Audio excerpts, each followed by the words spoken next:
સુરતના કતારગામ વિસ્તારમાં એક હૃદયદ્વારક ઘટના બની હતી, જેમાં લગ્નના માત્ર એક જ વર્ષમાં જ પતિ પત્નીએ ગળે ફાંસો ખાઈ જીવન ટૂંકાવતા સમગ્ર વિસ્તારમાં શોકનું મોજું ફરી વળ્યું છે.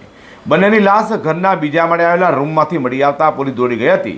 આખરે આ દંપતી આવું અણધાર્યું પગલું શા માટે ભર્યું તે અંગે પોલીસ તપાસ હાથ ધરી છે.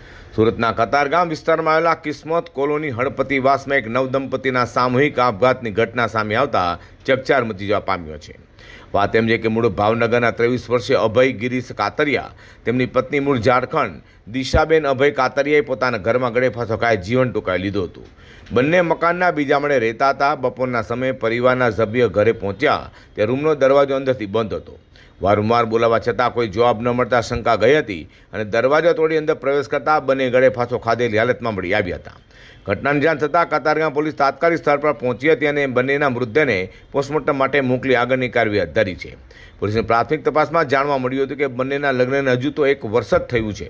અભય લિફ્ટ મેન્ટેનન્સનું કામ કરતો હતો, જ્યારે દિશાબેન ખાનગી કંપનીમાં નોકરી કરતી હતી.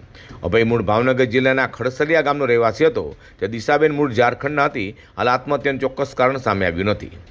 તો કતારગામ પોલીસે તમામ પાસાઓને ધ્યાનમાં રાખીને તપાસ શરૂ કરી છે અને પરિવારજનોના નિવેદનો સહિત અન્ય પુરાવાના આધારે સમગ્ર ઘટના હકીકત જાણવા પ્રયાસ કરી રહી છે.